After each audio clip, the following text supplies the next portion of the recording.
Welcome back. അപ്പോൾ നമ്മൾ ഭൂപടങ്ങളുടെ പൊരുൾ തേടി എന്ന് പറയുന്ന 7ാം ക്ലാസ്സിലെ SCERT ടെക്സ്റ്റിലെ സോഷ്യൽ സയൻസിന്റെ 2ാമത്തെ ചാപ്റ്റർ ആയിരുന്നു ഡിസ്കസ് ചെയ്തുകൊണ്ടിരുന്നത്. അപ്പോൾ അതിനകത്ത് ആദ്യം നമ്മൾ ക്രിസ്റ്റഫർ കൊളംബസിനെ കുറിച്ചും മഗലിനെ കുറിച്ചും പിന്നീട് എന്താണ് അഭിലാഷ് ടോമി അവരെക്കുറിച്ചൊക്കെ ലോകം ചുറ്റി സഞ്ചരിച്ച ആൾക്കാരെ കുറിച്ചൊക്കെ സംസാരിച്ചു.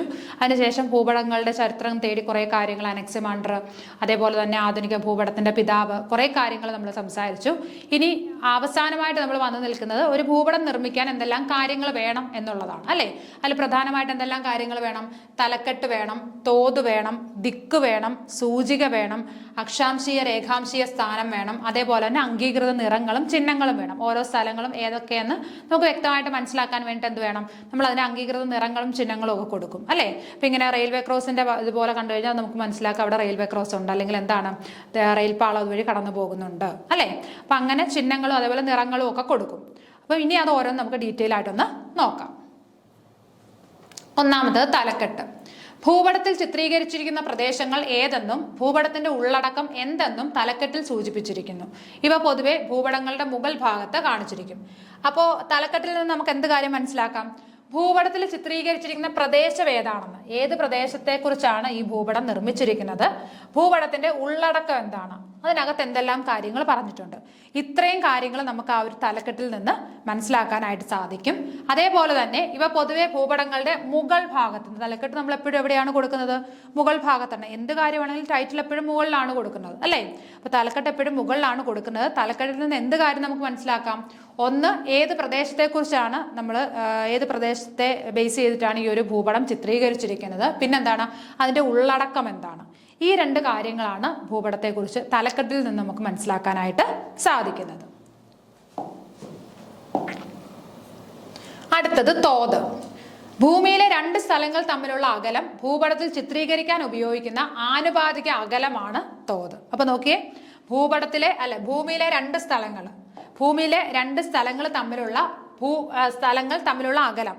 ഇപ്പം ഇന്ത്യയും അമേരിക്കയും, അല്ലെങ്കിൽ പോട്ടെ കേരളത്തിൽ തന്നെ തിരുവനന്തപുരം കൊല്ലവും അങ്ങനെ എടുക്കുക, 2 ജില്ലകളാണ് അല്ലേ. അപ്പൊ ഈ 2 സ്ഥലങ്ങൾ തമ്മിലുള്ള അകലം എന്താണ്? ഭൂപടത്തിൽ ചിത്രീകരിക്കാൻ ഉപയോഗിക്കുന്ന ആനുപാതിക അകലം. അപ്പൊ നമുക്ക് എന്തായാലും അത് തമ്മിൽ നല്ല ദൂരമുണ്ട്. ആ ദൂരം നമുക്ക് ഒരിക്കലും ഭൂപടത്തിൽ ചിത്രീകരിക്കാനായിട്ട് കഴിയില്ല. അപ്പൊ നമ്മൾ എന്ത് ചെയ്യും? ആനുപാതികമായിട്ട് റേഷ്യോ വൈസ് നമ്മൾ എന്ത് ചെയ്യും? ഒരകലം കണക്കാക്കും. അങ്ങനെ ആ ആനുപാതികമായിട്ട് എടുക്കുന്ന അകലത്തെയാണ് നമ്മൾ എന്തെന്ന് പറഞ്ഞത്? തോതെന്ന് പറയുന്നത് അല്ലേ. അതായത് ഒരു 100 കിലോമീറ്ററിന് നമ്മളൊരു 1 എന്ന് കൊടുക്കും. അപ്പൊ 200 കിലോമീറ്റർ ആകുമ്പോൾ 2. അപ്പം അങ്ങ് ആ രീതിയിൽ ആനുപാതിക അകലം എടുക്കുന്നത്, അതായത് ഭൂമിയിലെ 2 സ്ഥലങ്ങൾ തമ്മിലുള്ള അകലം എന്താണ്? ഭൂപടത്തിൽ ചിത്രീകരിക്കാൻ കഴിയാത്തത് കൊണ്ട് തന്നെ അതിന് നമ്മൾ എന്ത് ചെയ്യും? ആനുപാതികമായിട്ടൊരു അകലം എടുക്കും.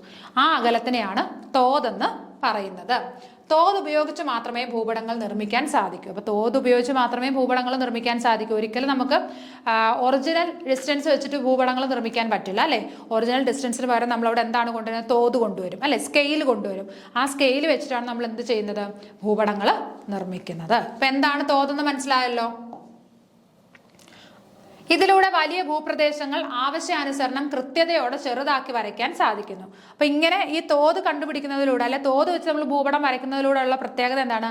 വലിയ ഭൂപ്രദേശങ്ങൾ വളരെ കൃത്യമായിട്ട് നമുക്ക് വരയ്ക്കാൻ പറ്റുന്നു. അതേപോലെ അതിനകത്ത് എല്ലാ സ്ഥലങ്ങളും ഇൻക്ലൂഡ് ചെയ്തുകൊണ്ട് തന്നെ അതിനെ വളരെ ചുരുക്കി വരയ്ക്കാനായിട്ട് സാധിക്കുന്നു. ഇതിലൂടെ വലിയ ഭൂപ്രദേശങ്ങൾ ആവശ്യാനുസരണം കൃത്യതയോടെ ചെറുതാക്കി വരയ്ക്കാൻ സാധിക്കുന്നു. വളരെ കൃത്യമായിട്ട് തന്നെ അതിനെ ചെറുതാക്കി വരയ്ക്കാൻ നമുക്ക് സാധിക്കുന്നു. മാത്രമല്ല ഭൂപടത്തിലെ വിവിധ സ്ഥലങ്ങൾ തമ്മിലുള്ള യഥാർത്ഥ ദൂരം കണക്കാക്കാൻ തോത് ഉപയോഗപ്പെടുത്തുന്നു. അത് മാത്രമല്ല ഭൂപടത്തിലുള്ള 2 സ്ഥലങ്ങൾ തമ്മിലുള്ള യഥാർത്ഥ ദൂരം എത്രയാണെന്ന് കണക്കാക്കാനും എന്ത് സഹായിക്കുന്നു? ഈ തോത് സഹായിക്കുന്നു. അപ്പൊ വലിയ സ്ഥലങ്ങളെ വളരെ കൃത്യതയോടെ ചെറുതാക്കി വരയ്ക്കാൻ തോത് സഹായിക്കുന്നു. അതേപോലെ തന്നെ ഭൂപടത്തിനുള്ളിലെ 2 സ്ഥലങ്ങൾ തമ്മിലുള്ള കൃത്യം അകലം എത്രയാണെന്ന് മനസ്സിലാക്കാനും എന്ത് സഹായിക്കുന്നു? തോത് നമ്മളെ സഹായിക്കുന്നു, സ്കെയില് സഹായിക്കുന്നു. അടുത്തത് ദിക്ക്. ഭൂപടങ്ങളിലെ മറ്റൊരു പ്രധാന ഘടകമാണ് ദിക്ക്. അപ്പൊ ഡയറക്ഷൻ എന്ന് പറയുന്നത് ഭൂപടത്തിലെ മറ്റൊരു പ്രധാനപ്പെട്ട ഘടകമാണ്. വടക്ക്, തെക്ക്, കിഴക്ക്, പടിഞ്ഞാറ് എന്നിവയാണ് പ്രധാനപ്പെട്ട 4 ദിക്കുകൾ. പ്രധാനപ്പെട്ട 4 ദിക്കുകൾ ഏതൊക്കെയാണ്? വടക്ക്, തെക്ക്, കിഴക്ക്, പടിഞ്ഞാറ്. നമുക്കറിയാം, നമുക്ക് 4 ഡയറക്ഷൻ ആണുള്ളത് അല്ലെ. അതാണ് 4 ദിക്കുകൾ എന്ന് പറയുന്നത്. ദിക്കുകൾ കണ്ടെത്തുന്നതിനുള്ള ഉപകരണമാണ് വടക്കു നോക്കി യന്ത്രം. അപ്പോൾ ഓർത്തിരിക്കുക, ദിക്കുകൾ കണ്ടെത്തുന്നതിനുള്ള ഉപകരണമാണ് വടക്കു നോക്കി യന്ത്രം. നമ്മൾ കോമ്പസ് എന്ന് പറയും അല്ലേ. അതിന്റെ പ്രത്യേകത എന്താണ്? അതിന്റെ നീഡിൽ എപ്പോഴും നോർത്തിനെ പോയിന്റ് ചെയ്തേ നിൽക്കുള്ളൂ. വടക്കോട്ട് മാത്രമായിരിക്കും അതിന്റെ നീഡിൽ എപ്പോഴും നിൽക്കുന്നത്. അപ്പോൾ വടക്ക് ഏതാണെന്ന് മനസ്സിലാക്കി കഴിഞ്ഞാൽ അതിന്റെ ഓപ്പോസിറ്റ് ആയിരിക്കും തെക്ക് വരുന്നത് അല്ലേ. ആ രീതിയിൽ നമുക്ക് എന്ത് ചെയ്യാൻ പറ്റും? ദിശകൾ വേഗം കണ്ടെത്താനായിട്ട് സാധിക്കും. അപ്പൊ ദിക്കുകൾ കണ്ടെത്താനായിട്ട് ഉപയോഗിക്കുന്ന ഉപകരണമാണ് വടക്കു നോക്കി യന്ത്രം. അപ്പൊ യാത്രയിലൊക്കെ ആൾക്കാർ ഉപയോഗിക്കുന്ന ഒരു ഉപകരണമാണ് ഈ കോമ്പസ് എന്ന് പറയുന്നത്. പ്രധാന ദിക്കുകളെ വടക്ക് കിഴക്ക്, തെക്ക് കിഴക്ക്, വടക്കു പടിഞ്ഞാറ്, തെക്ക് പടിഞ്ഞാറ് എന്നിങ്ങനെ 4 ഉപദിക്കുകളായി തരംതിരിച്ചിരിക്കുന്നു. ഇവിടെ ഒരു തെക്ക് പടിഞ്ഞാറും കൂടിയുണ്ട് കേട്ടോ. തെക്ക് പടിഞ്ഞാറ്. അപ്പോൾ പ്രധാന ദിക്കുകളെ വടക്ക് കിഴക്ക്, തെക്ക് കിഴക്ക്, അതേപോലെ വടക്ക് പടിഞ്ഞാറ്, തെക്ക് പടിഞ്ഞാറ് എന്നിങ്ങനെ 4 ഉപദിക്കുകളായിട്ട് നമ്മൾ ഡിവൈഡ് ചെയ്തിട്ടുണ്ട്. ഭൂപടങ്ങളിൽ സ്ഥലങ്ങളുടെ കൃത്യമായ സ്ഥാനം മനസ്സിലാക്കുന്നതിന് ദിക്കുകൾ അനിവാര്യമാണ്. അപ്പം കൃത്യമായിട്ടൊരു സ്ഥലത്തിന്റെ സ്ഥാനം മനസ്സിലാക്കണം എന്നുണ്ടെങ്കിൽ എന്താണ്? ദിക്കുകൾ ഉണ്ടെങ്കിൽ മാത്രമേ നമുക്ക് എവിടെയാണെന്ന് കറക്റ്റായിട്ട് മനസ്സിലാക്കാം. അപ്പം ദിക്കുകൾ ഏതാണെന്ന് ഐഡന്റിഫൈ ചെയ്യണം. പിന്നീടാണ് നമ്മൾ എന്ത് ചെയ്യുന്നത്? ആ സ്ഥലത്തിന്റെ സ്ഥാനം ഏതാണെന്ന് കണ്ടുപിടിക്കുന്നത്. ക്ലിയർ ആയല്ലോ? അടുത്തത് സൂചിക, ഇൻഡെക്സ് അല്ലെങ്കിൽ കീ. നോക്കിക്കേ, ഭൂപട വായനയ്ക്കുള്ള ഒരു മാർഗമാണ് സൂചിക. അപ്പോൾ ഭൂപടം നിർമ്മിച്ചു കഴിഞ്ഞിട്ട് അത് വായിച്ചെടുക്കാൻ, അതായത് കാര്യങ്ങൾ മനസ്സിലാക്കാനായിട്ട് നമ്മൾ ഉപയോഗിക്കുന്ന ഒരു മാർഗമാണ് എന്തെന്ന് പറയുന്നത്? സൂചിക എന്ന് പറയുന്നത്. ഭൂപടങ്ങളിലെ നിറങ്ങളും ചിഹ്നങ്ങളും എന്തിനെ സൂചിപ്പിക്കുന്നു എന്ന് കാണിക്കുന്നതാണ് സൂചിക. അപ്പൊ ഭൂപടത്തിനകത്ത് നേരത്തെ പറഞ്ഞ അംഗീകൃത നിറങ്ങളും ചിഹ്നങ്ങളും ഒക്കെ നമ്മൾ നൽകും. അതും എന്താണ്? ഭൂപട നിർമ്മാണത്തിൽ വരുന്ന ഒരു സ്റ്റെപ്പാണ്. അപ്പൊ ഈ നിറങ്ങളും ചിഹ്നങ്ങളും ഒക്കെ എന്തിനെ സൂചിപ്പിക്കുന്നു എന്ന് മനസ്സിലാക്കാനായിട്ട് കൊടുക്കുന്നതാണ് എന്തെന്ന് പറയുന്നത്? ഈ ഇൻഡെക്സ് അല്ലെങ്കിൽ സൂചിക എന്ന് പറയുന്നത്. ഈ സൂചിക ഉപയോഗിച്ചാണ് ഭൂപടങ്ങളുടെ സവിശേഷതകൾ മനസ്സിലാക്കുന്നത്. അപ്പൊ ഈ ഒരു സൂചിക ഉപയോഗിച്ചിട്ട് നമുക്ക് എന്താണ് ഭൂപടങ്ങളുടെ സവിശേഷതകൾ അതായത് ഒരു തരിശു ഭൂമിയാണോ, അല്ലെങ്കിൽ എന്താണ് അതിനടുത്തൂടെ ജലം ഒഴുകുന്നുണ്ടോ, അങ്ങനെയുള്ള ഭൂപടത്തിന്റെ പലതരം സവിശേഷതകൾ നമ്മൾ മനസ്സിലാക്കാനായിട്ട് എന്തുപയോഗിക്കാം? ഈ പറയുന്ന സൂചിക ഉപയോഗിക്കാം. അപ്പൊ സൂചിക എന്ന് പറഞ്ഞു കഴിഞ്ഞാൽ എന്താണ്? ഭൂപടത്തിൽ നമ്മൾ നൽകുന്ന അംഗീകൃത നിറങ്ങളോ ചിഹ്നങ്ങളോ മനസ്സിലാക്കാനായിട്ട് നൽകുന്ന ആ ഒരു സിസ്റ്റത്തിനാണ് നമ്മൾ എന്തെന്ന് പറയുന്നത്? സൂചിക എന്ന് പറയുന്നത്. അപ്പം ഭൂപട വായനയ്ക്കുള്ള ഒരു മാർഗമാണ് സൂചിക. ഭൂപടങ്ങളിലെ നിറങ്ങളും ചിഹ്നങ്ങളും എന്തിനെ സൂചിപ്പിക്കുന്നു എന്ന് കാണിക്കുന്നതാണ് സൂചിക എന്ന് പറയുന്നത്. ഈ സൂചിക ഉപയോഗിച്ചാണ് ഭൂപടങ്ങളുടെ സവിശേഷതകൾ മനസ്സിലാക്കുന്നത്. ഓക്കെ, ആവശ്യ ഘടകങ്ങൾ ഉൾപ്പെടുത്തി തയ്യാറാക്കുന്ന ഭൂപടങ്ങളാണ് വ്യക്തവും കൃത്യവുമായ ഭൂപടങ്ങൾ. അപ്പൊ ഇതുപോലുള്ള ആവശ്യ ഘടകങ്ങൾ ഉൾപ്പെടുത്തിക്കൊണ്ട് തയ്യാറാക്കുന്ന ഭൂപടങ്ങൾ വളരെ വ്യക്തവുമായിരിക്കും, അതേപോലെ തന്നെ എന്താണ്? വളരെ കൃത്യവുമായിരിക്കും, വളരെ ക്ലിയർ ആയിരിക്കും, അതേപോലെ തന്നെ വളരെ ആക്യുറേറ്റ് ആയിട്ടുള്ള ഭൂപടങ്ങളായിരിക്കും ഈ പറഞ്ഞ കാര്യങ്ങളെല്ലാം ആഡ് ചെയ്തുകൊണ്ട് ഒരു ഭൂപടം നിർമ്മിച്ചു കഴിഞ്ഞാൽ. അടുത്തത് അക്ഷാംശ രേഖകളും രേഖാംശ രേഖകളും. ഗ്ലോബിലും ഭൂപടങ്ങളിലും കുറുകെ വരച്ചിരിക്കുന്ന രേഖകളും ഭൂമധ്യരേഖയ്ക്ക് സമാന്തരമായി വൃത്താകൃതിയിലുള്ളതുമായ സാങ്കല്പിക രേഖകളാണ് അക്ഷാംശ രേഖകൾ. നമുക്കറിയാം, ഒരു ഗ്ലോബിൽ എന്താണ് കുറുകെ അല്ലെങ്കിൽ ഭൂമധ്യരേഖയ്ക്ക് എന്താണ് പാരലായിട്ട് വരുന്ന വൃത്താകൃതിയിലുള്ള രേഖകളെയാണ് നമ്മൾ എന്തെന്ന് പറയുന്നത്? അക്ഷാംശ രേഖകൾ എന്ന് പറയുന്നത് അല്ലേ. അപ്പം ഗ്ലോബിലും ഭൂപടങ്ങളിലും കുറുകെ വരച്ചിരിക്കുന്ന രേഖകളും ഭൂമധ്യരേഖയ്ക്ക് സമാന്തരമായി വൃത്താകൃതിയിലുള്ളതുമായ സാങ്കല്പിക രേഖകളാണ് എന്തെന്ന് പറയുന്നത്? അക്ഷാംശ രേഖകൾ എന്ന് പറയുന്നത്. ഇവ ഡിഗ്രി അളവിലാണ് രേഖപ്പെടുത്തിയിരിക്കുന്നത്. നമുക്കറിയാം 0 ഡിഗ്രി അക്ഷാംശമാണ് ഇക്വേറ്റർ അല്ലെങ്കിൽ ഭൂമധ്യരേഖ എന്ന് പറയുന്നത് അല്ലേ. അപ്പൊ ഈ അക്ഷാംശ രേഖകളെ നമ്മൾ എങ്ങനെയാണ്? ഡിഗ്രി അളവിലാണ് അടയാളപ്പെടുത്തിയിരിക്കുന്നത്. ഗ്ലോബിന്റെ നേർമധ്യത്തിലായി വെച്ചിരിക്കുന്ന അക്ഷാംശ രേഖയാണ് ഭൂമധ്യരേഖ. ഇത് 0 ഡിഗ്രി അക്ഷാംശമാണ്. അപ്പൊ ഗ്ലോബിന്റെ ഏറ്റവും മധ്യത്തിലൂടെ കടന്നു പോകുന്ന രേഖയാണ് ഭൂമധ്യരേഖ. അതിന്റെ അളവ് എത്രയാണ്? 0 ഡിഗ്രിയാണ് അല്ലെ. 0 ഡിഗ്രി അക്ഷാംശമാണ് എന്തെന്ന് പറയുന്നത്? ഭൂമധ്യരേഖ അല്ലെങ്കിൽ ഇക്വേറ്റർ എന്ന് പറയുന്നത്. ഭൂമധ്യരേഖയിൽ നിന്ന് തെക്കോട്ടും വടക്കോട്ടും 90 ഡിഗ്രി വരെ അക്ഷാംശങ്ങൾ രേഖപ്പെടുത്തിയിട്ടുണ്ട്. അപ്പൊ ഭൂമധ്യരേഖയിൽ നിന്ന് തെക്കോട്ട് 90 ഡിഗ്രി, അതേപോലെ എന്താണ് വടക്കോട്ടും 90 ഡിഗ്രി അല്ലെ. നോർത്തിലോട്ടും സൗത്തിലോട്ടും എത്രയാണ്? 90 ഡിഗ്രി വരെ അക്ഷാംശ രേഖകൾ അടയാളപ്പെടുത്തിയിട്ടുണ്ട്. 90 ഡിഗ്രി വടക്ക് അക്ഷാംശത്തെ ഉത്തര ധ്രുവമെന്നും 90 ഡിഗ്രി തെക്ക് അക്ഷാംശത്തെ ദക്ഷിണ ധ്രുവമെന്നും വിളിക്കുന്നു. അപ്പൊ 90 ഡിഗ്രി വടക്ക് അല്ലെ, 90 ഡിഗ്രി നോർത്തിനെ നമ്മൾ എന്തെന്ന് പറയും? നോർത്ത് പോൾ എന്നും 90 ഡിഗ്രി സൗത്തിനെ സൗത്ത് പോൾ എന്നും പറയും. ഉത്തര ധ്രുവം എന്നും ദക്ഷിണ ധ്രുവം എന്നും പറയും അല്ലെ. 90 ഡിഗ്രി വടക്കാണെങ്കിൽ അത് ഉത്തര ധ്രുവം, 90 ഡിഗ്രി തെക്കാണെങ്കിൽ അതിനെ ദക്ഷിണ ധ്രുവം എന്ന് പറയുന്നു. അക്ഷാംശ രേഖകൾക്ക് ലംബമായി ഉത്തര ധ്രുവത്തെയും ദക്ഷിണ ധ്രുവത്തെയും യോജിപ്പിച്ച് വരയ്ക്കുന്ന രേഖകളാണ് രേഖാംശ രേഖകൾ. ഇനി അക്ഷാംശ രേഖകൾക്ക് എന്താണ് ഓപ്പോസിറ്റ് ആയിട്ട് ഉത്തര ധ്രുവത്തെയും ദക്ഷിണ ധ്രുവത്തെയും നോർത്ത് പോളിനെയും സൗത്ത് പോളിനെയും യോജിപ്പിച്ച് വരയ്ക്കുന്ന രേഖകളെയാണ് നമ്മൾ എന്ത് പേര് പറയുന്നത്? രേഖാംശ രേഖകൾ എന്ന് പറയുന്നത്.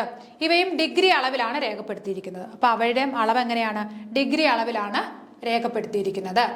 ഭൂമിയുടെ ഉത്തര ദക്ഷിണ ധ്രുവങ്ങളെ തമ്മിൽ ബന്ധിപ്പിക്കുന്ന ഇത്തരം അർദ്ധവൃത്താകൃതിയിലുള്ള സാങ്കല്പിക രേഖകളാണ് രേഖാംശ രേഖകൾ. അപ്പൊ ഭൂമിയുടെ എന്താണ് രണ്ട് ധ്രുവങ്ങളെയും കൂടെ തമ്മിൽ ബന്ധിപ്പിക്കുന്ന അർദ്ധവൃത്താകൃതിയിലുള്ള ഇത്തരം രേഖകളെയാണ് നമ്മൾ എന്തെന്ന് പറയുന്നത്? രേഖാംശ രേഖകൾ എന്ന് പറയുന്നത്. ഭൂപടം, ഗ്ലോബ് എന്നിവ ഉപയോഗപ്പെടുത്തി ഒരു സ്ഥലത്തിന്റെ സ്ഥാനനിർണ്ണയം നടത്തുന്നത് അക്ഷാംശ രേഖാംശ രേഖകളുടെ അടിസ്ഥാനത്തിലാണ്. അപ്പൊ ഭൂപടത്തിലായാലും ഗ്ലോബിലായാലും നമ്മൾ ഒരു സ്ഥലത്തിന്റെ സ്ഥാനനിർണ്ണയം നടത്തുന്നത് എങ്ങനെയാണ്? ഈ അക്ഷാംശ രേഖയുടെയും രേഖാംശ രേഖയുടെയും അടിസ്ഥാനത്തിലാണ് ഭൂപടത്തിലും ഗ്ലോബിലും ഒക്കെ നമ്മൾ ഒരു സ്ഥലത്തിന്റെ സ്ഥാനം കറക്റ്റായിട്ട് നിർണ്ണയിക്കുന്നത്. ഓക്കെ, അപ്പൊ അക്ഷാംശ രേഖകളും രേഖാംശ രേഖകളും ആണ് പറഞ്ഞത്. ഒന്നുകൂടി ഒന്ന് നോക്കിക്കോ. എന്താണ് അക്ഷാംശ രേഖകൾ എന്ന് പറയുന്നത്? എന്താണ്? ഗ്ലോബിലും ഭൂപടങ്ങളിലും കുറുകെ വരച്ചിരിക്കുന്ന അല്ലെങ്കിൽ ഇക്വേറ്റർ നടുക്കൂടെ കടന്നു പോകുന്നതാണ് ഭൂമധ്യരേഖ. ഭൂമധ്യരേഖയ്ക്ക് പാരലായിട്ട് അല്ലെ സമാന്തരമായിട്ട് വരയ്ക്കുന്ന രേഖകളെയാണ് എന്തെന്ന് പറയുന്നത്? അക്ഷാംശ രേഖകൾ എന്ന് പറയുന്നത്. എന്താണ്? ഇവ ഡിഗ്രി അളവിലാണ് രേഖപ്പെടുത്തിയിരിക്കുന്നത്. ഗ്ലോബിന് നേർ മധ്യത്തിലായിട്ട് വരച്ചിരിക്കുന്ന ഏതാണ്? ഭൂമധ്യരേഖയാണ്. അത് 0 ഡിഗ്രിയാണ് അതിന്റെ അളവ് എന്ന് പറയുന്നത്. ഭൂമധ്യരേഖയിൽ നിന്ന് തെക്കോട്ടും 90 ഡിഗ്രി ഉണ്ട്, അതിനെ നമ്മൾ ഉത്തര ധ്രുവമെന്നും വടക്കോട്ട് 90 ഡിഗ്രി ഉള്ളതിനെ ഉത്തര ധ്രുവമെന്നും തെക്കോട്ട് 90 ഡിഗ്രി എന്ത് പറയും? ദക്ഷിണ ധ്രുവം എന്നും പറയും. ഇനി അക്ഷാംശ രേഖകൾക്ക് ലംബമായിട്ട് ഉത്തര ധ്രുവത്തെയും ദക്ഷിണ ധ്രുവത്തെയും ചേർത്ത് വരയ്ക്കുന്ന അർദ്ധവൃത്താകൃതിയിലുള്ള വരകളെ അല്ലെ സാങ്കല്പിക രേഖകളെയാണ് നമ്മൾ രേഖാംശ രേഖ എന്ന് പറയുന്നത്. ഇതും എങ്ങനെയാണ്? ഡിഗ്രി അളവിലാണ് അടയാളപ്പെടുത്തിയിരിക്കുന്നത്. പിന്നെ ഭൂപടം, ഗ്ലോബ് എന്നിവയെ ഉപയോഗപ്പെടുത്തി ഒരു സ്ഥലത്തിന്റെ സ്ഥാനനിർണ്ണയം നടത്താൻ അത്യാവശ്യം വേണ്ടത് എന്താണ്? ഈ അക്ഷാംശ രേഖാംശ രേഖകളുടെ ഒരളവാണ്. അതുണ്ടെങ്കിൽ മാത്രമേ കറക്റ്റായിട്ട് നമുക്ക് എന്ത് ചെയ്യാൻ പറ്റത്തുള്ളൂ? ഒരു സ്ഥലത്തിന്റെ സ്ഥാനം കറക്റ്റായിട്ട് നിർണ്ണയിക്കാനായിട്ട് സാധിക്കുകയുള്ളൂ. അടുത്തത് അംഗീകൃത അടയാളങ്ങളും ചിഹ്നങ്ങളും. ഭൗമോപരിതലത്തിലെ വിവിധ സവിശേഷതകളായ പർവ്വതങ്ങൾ, പീഠഭൂമികൾ, സമതലങ്ങൾ, ജലാശയങ്ങൾ, ഗതാഗത മാർഗങ്ങൾ, പാർപ്പിടങ്ങൾ, കൃഷിയിടങ്ങൾ മുതലായവ ഭൂപടങ്ങൾ അന്തർദേശീയമായി അംഗീകരിക്കപ്പെട്ട നിറങ്ങളും ചിഹ്നങ്ങളും ഉപയോഗിച്ചാണ് ചിത്രീകരിക്കുന്നത്. അപ്പൊ നമ്മുടെ ഭൂമിയിലുള്ള കുറെ വസ്തുക്കൾ, അതിപ്പോൾ പർവ്വതങ്ങൾ, പീഠഭൂമികൾ, നദികൾ, പിന്നെ എന്താണ് കടലുകൾ, അങ്ങനെ ഭൂമിയുടെ എന്താണ് സവിശേഷതകൾ അല്ലെ, ഭൂമിയുടെ സവിശേഷതകൾ അടയാളപ്പെടുത്താനായിട്ട് ചില അന്തർദേശീയ നിറങ്ങളും ചിഹ്നങ്ങളും നമ്മൾ ഉപയോഗിക്കാറുണ്ട്. ഓക്കെ, അപ്പോൾ ഇപ്പോൾ കൃഷിയിടത്തിന് ഒരു നിറം, അല്ലെങ്കിൽ എന്താണ് ജലാശയത്തിന് മറ്റൊരു നിറം, അങ്ങനെ പലതരത്തിലുള്ള നിറങ്ങൾ നമ്മൾ നൽകാറുണ്ട്. അതേപോലെ നേരത്തെ പറഞ്ഞ പോലെ തന്നെ ഇപ്പം റെയിൽവേ ട്രാക്ക് ആണെന്ന് മനസ്സിലാക്കാനായിട്ട് റെയിൽവേ ട്രാക്കിന്റെ പടം കൊടുക്കുക, പിന്നീട് എന്താണ് അങ്ങനെയുള്ള ഓരോ ചിത്രങ്ങളും അതേപോലെ ചിഹ്നങ്ങളും നൽകുന്നുണ്ട്, അല്ലെങ്കിൽ കളറുകളും ചിഹ്നങ്ങളും നൽകുന്നുണ്ട്.